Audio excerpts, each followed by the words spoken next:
Stuck between two loves, my charming physician boyfriend John, who recently confessed, "I love you," and Hector, my friend whose sweetness makes me melt.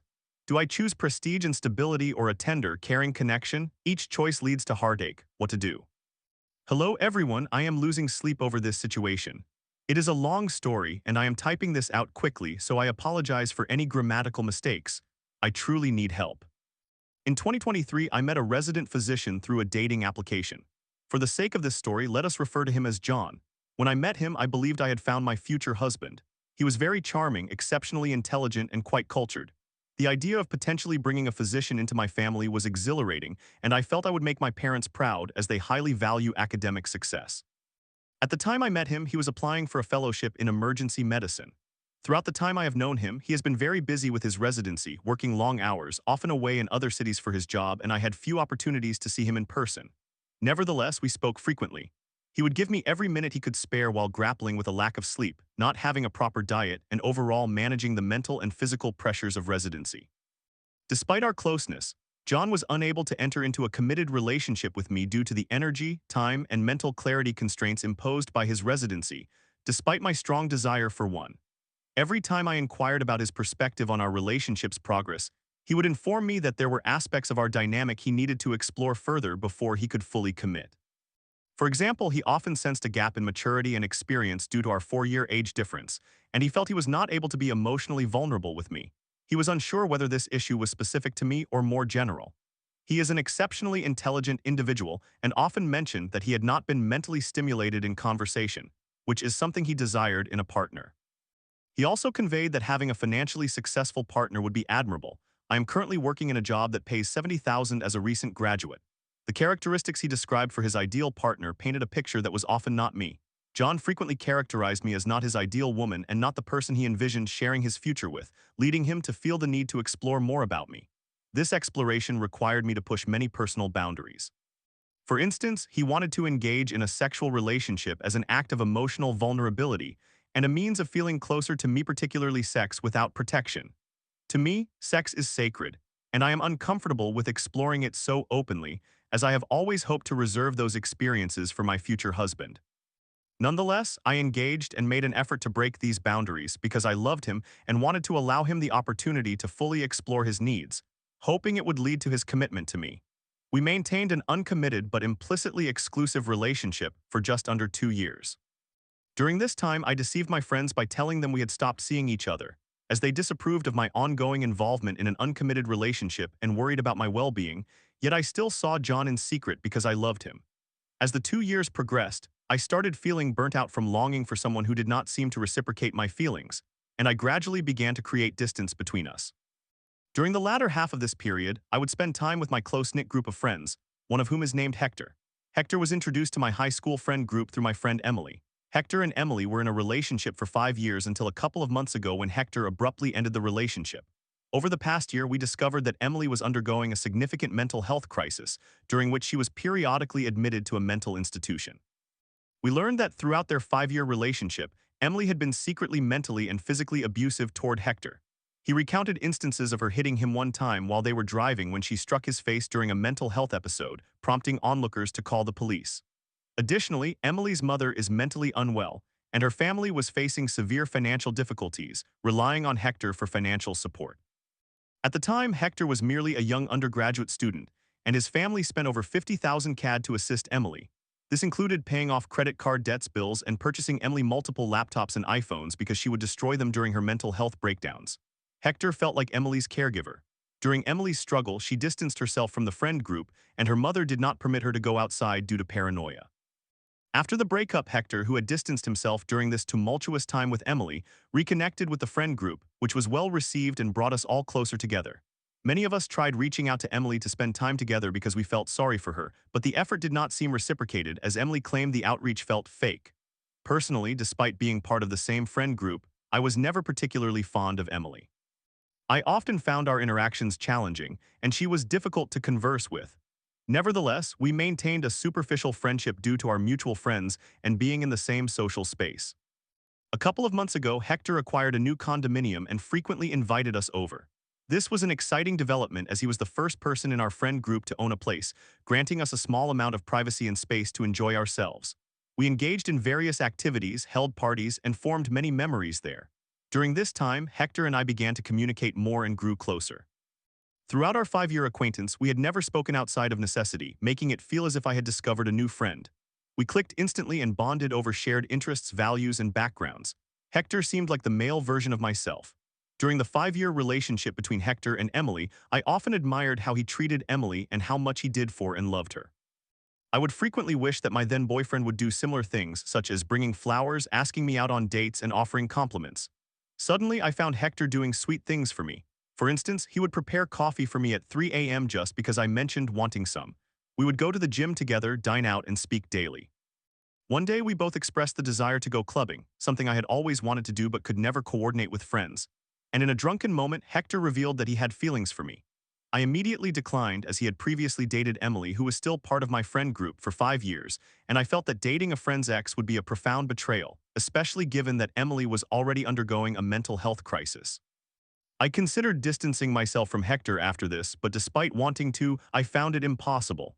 I missed him and constantly craved conversations with him. During this time, I continued to see John secretly and requested a break, specifically one that would allow us to explore other opportunities if they arose, since I wanted to investigate my feelings for Hector. During this break, I went on dates with Hector. He took me to places I had always dreamed of visiting. He brought me flowers and showed genuine care for me. He organized an entire Valentine's Day date under the stars, something that had never happened for me before. It was effortless for Hector to do nice things for me. He expressed that he felt I was the one and was ready to commit to me. He saw me as his ideal partner. However, he acknowledged my guilt about pursuing this behind Emily's back and the feelings I still harbored for John, so he encouraged me to take my time and did not pressure me. I began to develop feelings for Hector. Meanwhile, John called me 2 weeks into our break. He explained that the brief separation had made him realize that he loved me. He said he had previously acted based on logic, but his residency was now calmer, which provided him with the time and mental clarity to sort out his feelings. He realized he was in love with me. I mentioned Hector, and he reacted very negatively, expressing disgust that I would explore something with a close friend and a former partner of someone in our circle. John informed me that he had called to surprise me with flowers and asked me to be his girlfriend, but due to the situation with Hector, he had developed trust issues. John also suffers from post-traumatic stress disorder related to a situation where another man was involved because he had been cheated on by his ex. John still wanted to give our relationship a chance and told me to sort out my feelings for Hector. He also expressed desires to travel with me and envisioned a future where I would be his girlfriend, wife, and ultimately the mother of his children. He professed his love for me. These were all things I had once dreamed of hearing, but John's sudden declarations overwhelmed me. I informed Hector about John's reemergence in my life. This made Hector anxious about potentially losing me, but he did not pressure me to choose him. He assured me he would wait and encouraged me to make a decision that was best for me without worrying about hurting him. He urged me to follow my heart. I have felt mentally torn apart by this situation. At one point, I told Hector that I would walk away despite my feelings for him because I hated keeping him in such a situation. Yet Hector consistently fought for me, declaring that I was the love of his life and that he did not want to lose me. He repeatedly expressed his commitment to take care of me. John, on the other hand, is somewhat more emotionally volatile. He often stated that he would not give me a second thought if our relationship were to end and would avoid any contact or updates about my life out of respect for his future partner. Being 4 years older than me, he could feasibly get married within the next year or so. John also mentioned that he was just months away from completing his residency, and once he finished, he would have more time to be a loving and dedicated partner. He noted that I had been patient with him throughout most of his residency and suggested that if he did not end up with me, the next woman would benefit from the emotional exploration I had aided him in achieving. However, John has recently been extremely affectionate toward me. He brought me roses the other day and frequently discusses relationships and marriage. This change feels sudden, as there has not been a gradual progression toward this heightened emotional state. He seems like a different person now, exhibiting more boyfriend-like behavior. He claims to be ready to commit and is merely waiting for me to make a firm decision to pursue this relationship, although he still struggles with trust issues concerning Hector. He indicated that for him to fully trust me, it may require that I completely cease any interactions with Hector, even in a group setting. I am conflicted because, as superficial as it may seem, status and prestige hold a significant attraction for me. Choosing John would essentially assure me of financial security, since he will be a physician earning between 300,000 and 500,000 CAD in the near future. John claims that, given more time, which he asserts he will have after residency, he can become a caring and devoted partner.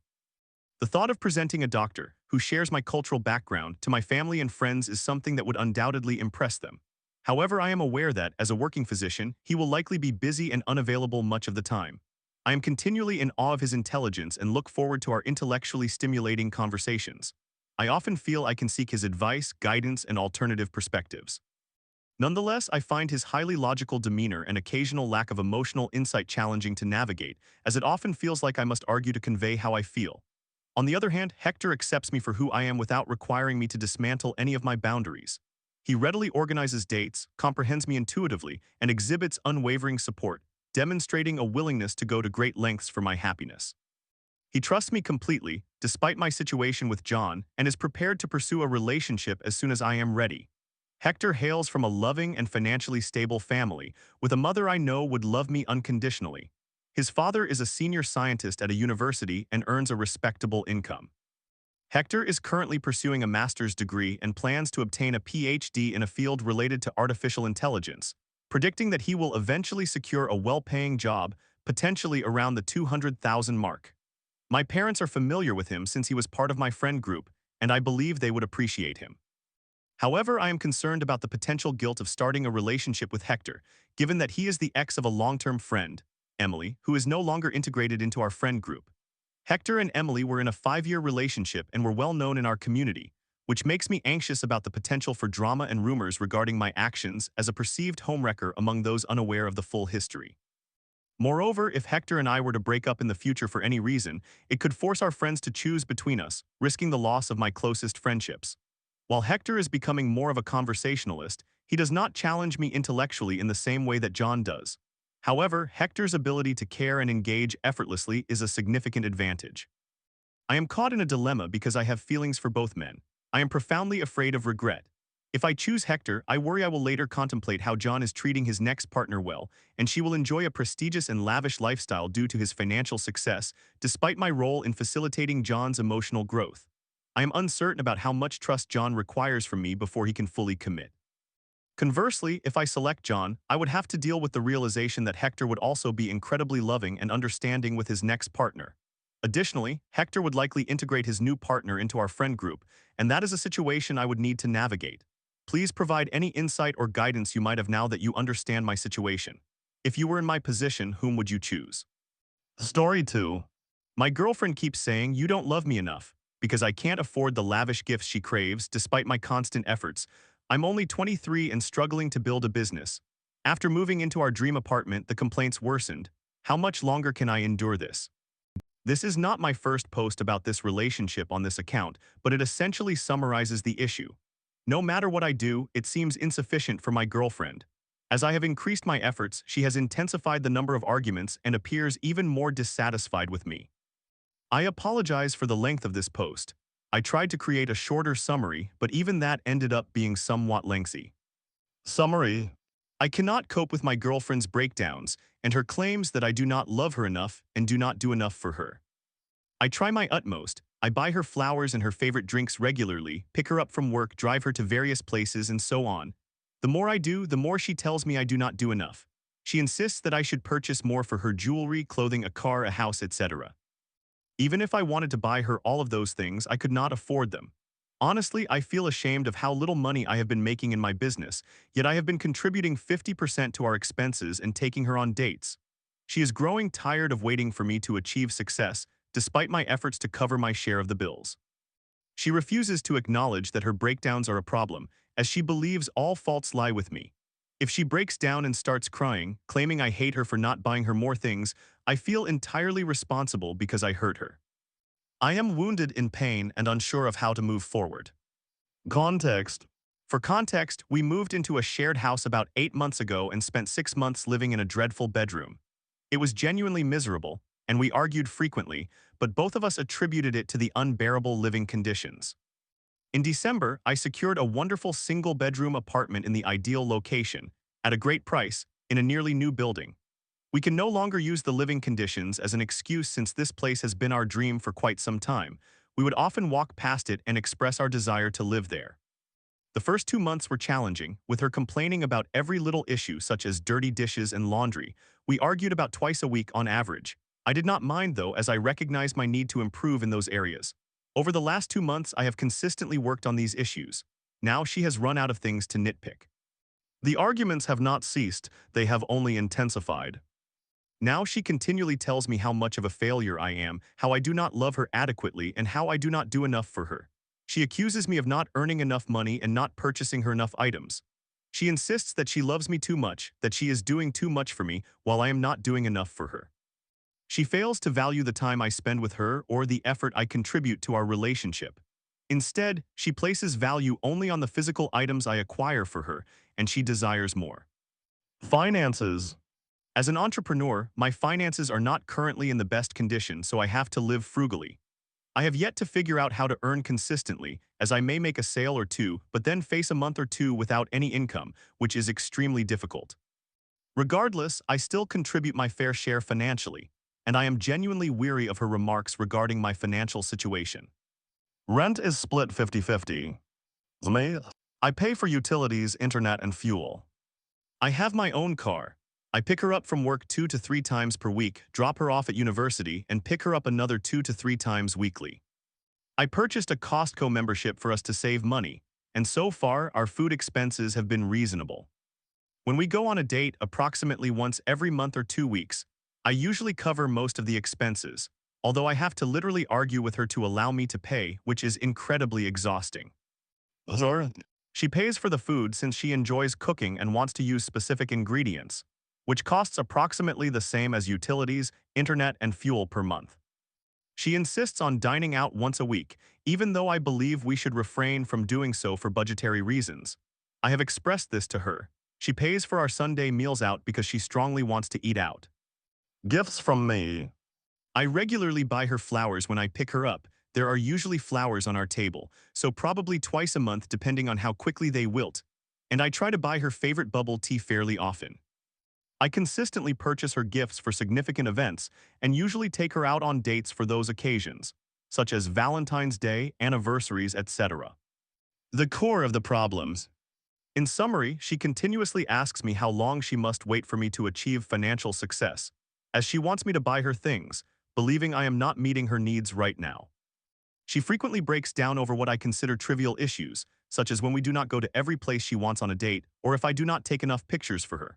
During these breakdowns, she tries her best to hurt me emotionally, and although I attempt to remain stoic and loving, I am genuinely affected by her words. Last night, she expressed disappointment regarding our anniversary date. Last night, she broke down again, the fourth night in 7 days, saying she is waiting for me to make money and wishes I purchased more things for her and cared for her more. She said, "I know you will tell me that you buy me bubble tea and flowers, but I want more." She equates the amount of money a boyfriend spends on his girlfriend with how much he loves her. At what point will she recognize what I do for her, that I genuinely care for her? I already pick her up, drop her off, buy her flowers, attempt to take her out on dates at least once a month, and I typically buy her a lot for significant events, like when I gifted her a monitor, keyboard, and mouse for her birthday. I truly want to take care of her, and I make every effort to demonstrate how much I love her whenever I can. I grew up in a family where my parents sometimes did not even buy birthday presents, and never went on dates or bought gifts for each other. Therefore, I am not accustomed to someone demanding this much in a relationship. Other women I have dated have never had such requirements. My friends' girlfriends appreciate the time spent together, and when I explained to them how my girlfriend desires all these material items, they reacted with surprise, expressing that something seems off. She tells me how her friend receives various things from her boyfriend, but I know that man. He is an impressive entrepreneur and a friend of mine, generating over $40,000 per month. He is in a financial position to spend a couple of $1,000s monthly on his girlfriend without any hesitation. Additionally, he is also a few years older than I am. Unfortunately, I am not him. Last night, she even mentioned how the men on TikTok do certain things that I do not. I pointed out that those portrayals are often fabricated, and she acknowledged this but insisted that she still wants it. My perspective. I am simply exhausted. I have spent the past year working tirelessly on a startup which has essentially failed.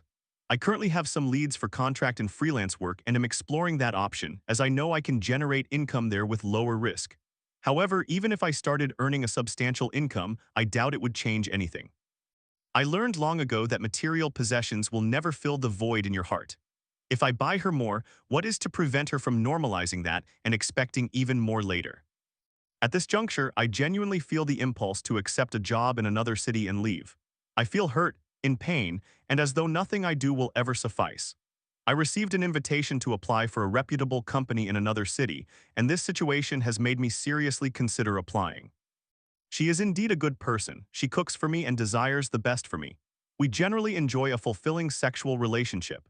She likes to purchase gifts for me, and I truly appreciate her attention to detail regarding my needs, such as when she recently bought me a dash cam for our anniversary because I had mentioned wanting one. However, she seems too naive and immature, and I believe I can no longer tolerate it. I do not think any reasonable adult would complain that their boyfriend only buys flowers regularly, picks them up from work, drives them wherever they want, splits expenses 50-50, and purchases gifts for special occasions while taking them out on dates 1 to 2 times per month. I am honestly unsure what her expectations are. She increasingly breaks down at night before bed, and I am required to console her for hours before she sleeps, which is significantly impacting my ability to get things done. It generally makes me feel terrible because she never apologizes for anything. If I ever manage to make her realize that she is partially at fault, she simply plays the victim card, stating, "It is all my fault," to which I reply, "No, it is not, babe," and she continues to cry. There is a considerable amount of trauma here. She has good reason to avoid admitting fault, as her parents were physically abusive whenever she made a mistake. Nevertheless, this does not change the fact that she constantly breaks down and blames me, expecting me to continually console her and validate her feelings until she feels I understand how I have caused her to be this way. I have lost the desire to take her on dates because I know she will find some fault. She expressed her dissatisfaction with the anniversary date I planned for her, insisting it did not meet her expectations. She wanted a fancy restaurant even though I had a nice one that she likes reserved for us. When we arrived, she wanted to go get burgers instead, so we did. I am unsure how much longer I can endure this. She continues to wear me down. It has been a full year now, and while I once envisioned marrying her due to her kindness, compassion, great rapport with children, culinary abilities, and other admirable qualities, I recently had a vivid thought that I could not marry her, given that she will likely keep demanding more and remain dissatisfied with my efforts. I previously sensed a level of emotional instability in her, yet she used to respect me. Recently, I have begun to feel disrespected and undervalued, and I refuse to accept that. We have a signed lease with 9 months remaining. I cannot simply walk away, and honestly, I do not want to leave this apartment. I love it here apart from the issues in our relationship. Now that we have a proper lease and cannot blame external factors, she seems determined to find fault with me, explode over trivial matters, and generally make my life miserable. Questions, advice, please. 1. Am I not doing enough in this relationship to meet her expectations?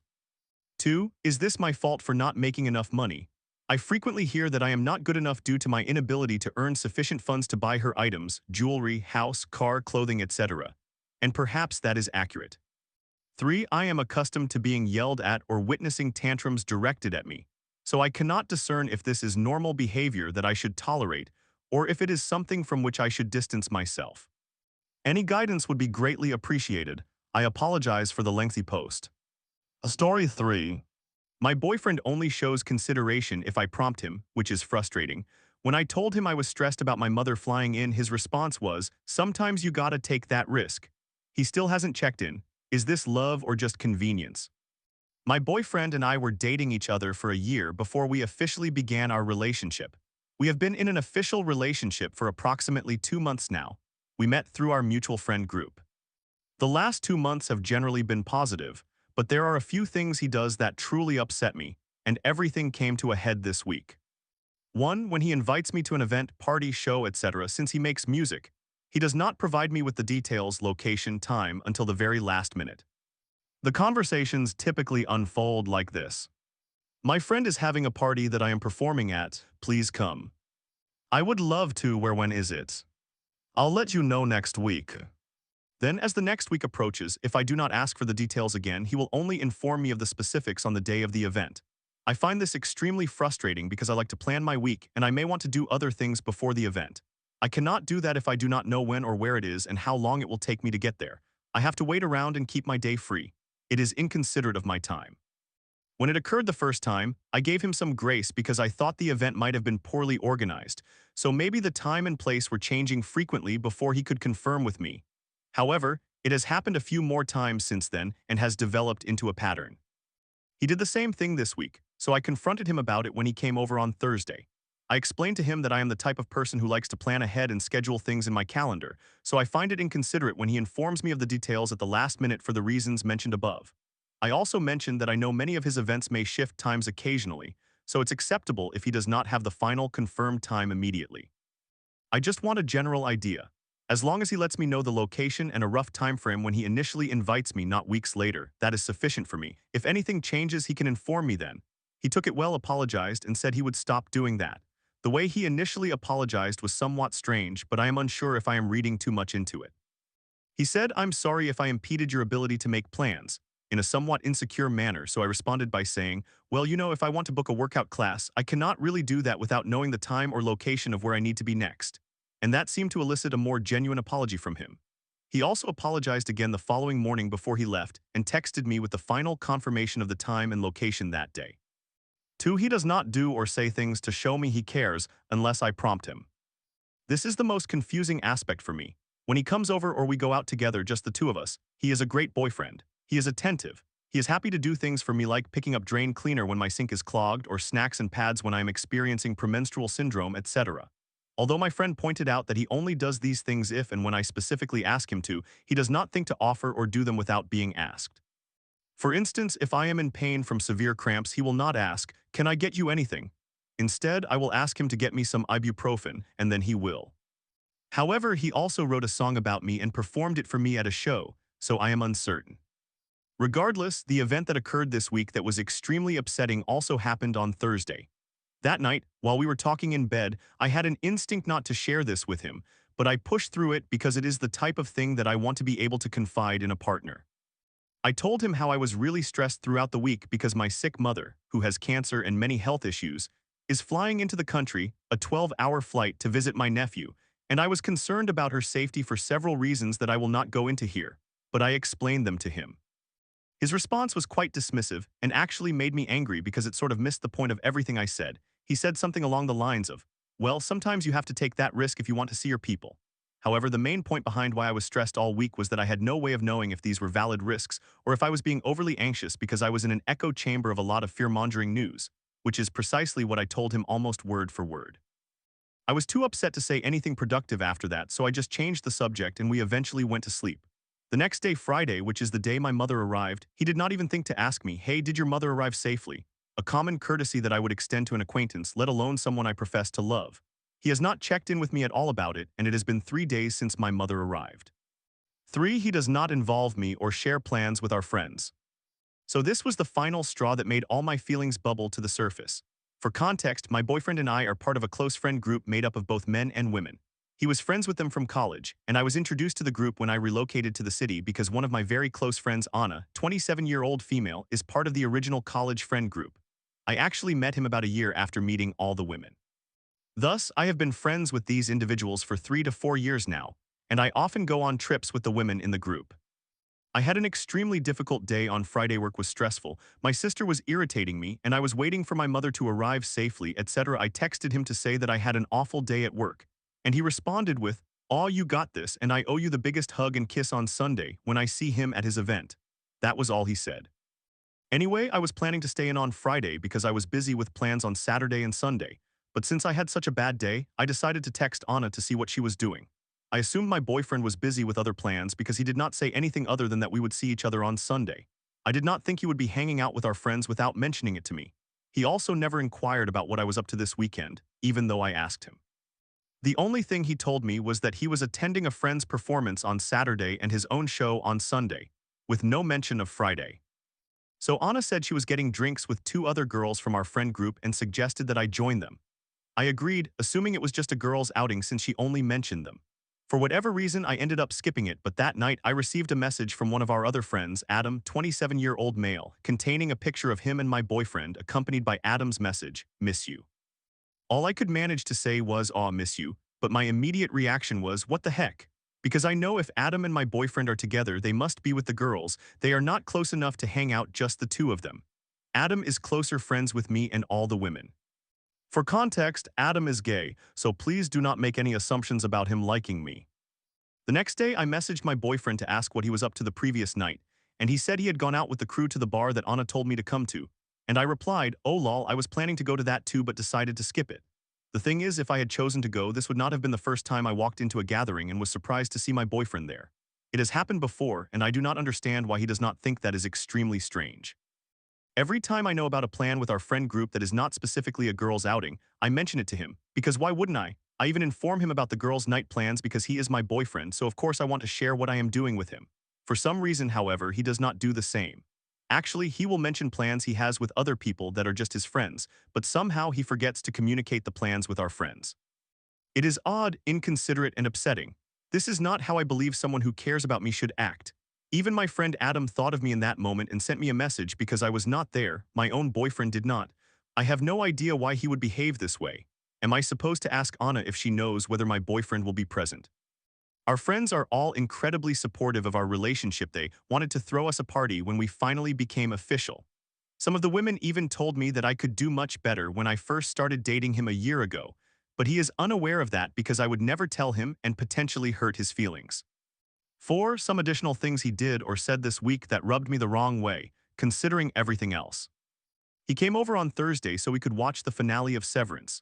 I literally rescheduled prior plans I had with one of my friends, just my friend, not his, to be able to watch it together, which I honestly was fine with. That was not a big deal.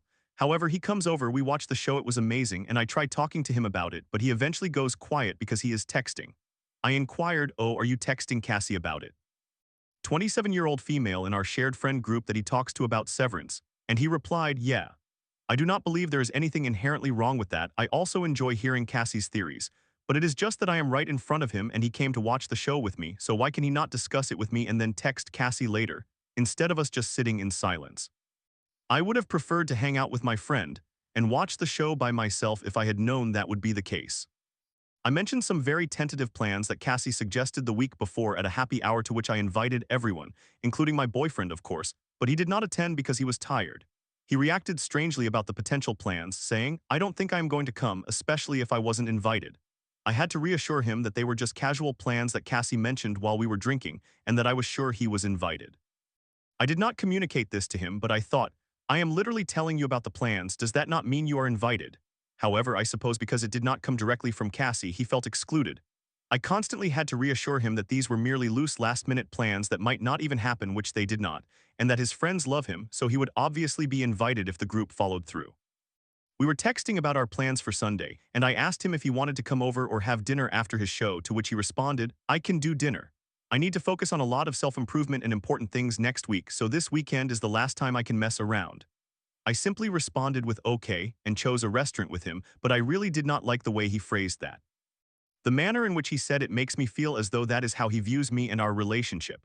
It is one thing to say, "Let's do dinner, I have a lot of work and personal projects to focus on this week, so I cannot spend the night," which is totally reasonable and normal. It is entirely different to say, "I have a lot of important things to do, so I cannot mess around with you." These last few points may seem relatively trivial, minor issues that ultimately do not matter, but they affected me deeply in light of the other concerns, which I believe are more significant. He is not considerate of me unless I prompt him. I spent all of Saturday crying about this and contemplating whether I should end the relationship. In the end, I decided to give myself some time to think. I told him I was not feeling well, so I could not attend his show. I need advice on how to address this with him. To summarize, my boyfriend is not considerate unless I explicitly request something. He frequently leaves me out of plans with our friends, is late with details for events, and does not check in on significant matters. While he is great when we are together, he does not demonstrate care in ways that feel genuine or proactive. I am contemplating breaking up with him and need advice on how to address these issues with him, if at all. Story 4. At 25, I must tell my Muslim family I'm no longer as religious. After fleeing their expectations, I found freedom in a French city and a non-Muslim man who makes me feel alive. If only they accepted me, but facing their wrath is daunting. Will I defy them for love? It is a lengthy post, so you may want to grab something to eat and let me know what your snack was. I, 25 years old, female, do not know how to inform my family that I am not as religious as they are. I do not live with them. I left a few years ago to pursue my studies. For context, I previously wore a hijab. I studied in a small town in France. I am French, and I was concerned about being disregarded, disrespected, insulted, etc. because of my hijab. However, the people there were not like that at all.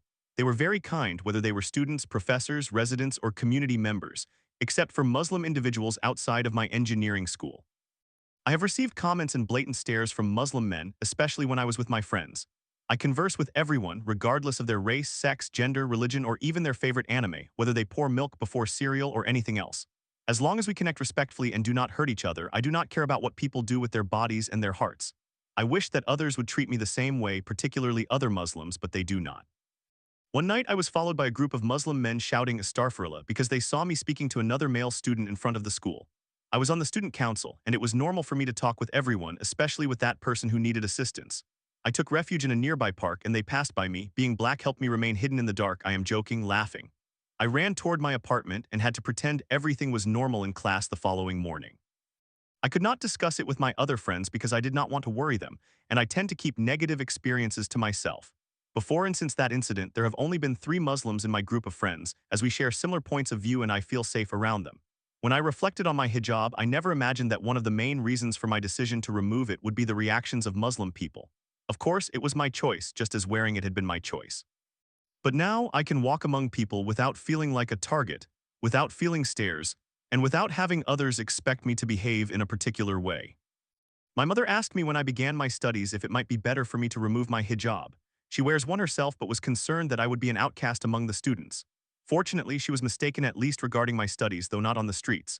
I will soon relocate for another job, and I intend to tell her that I will no longer wear my hijab. My father will not be concerned, but I know that she will be, especially because she has become more religious since I left home.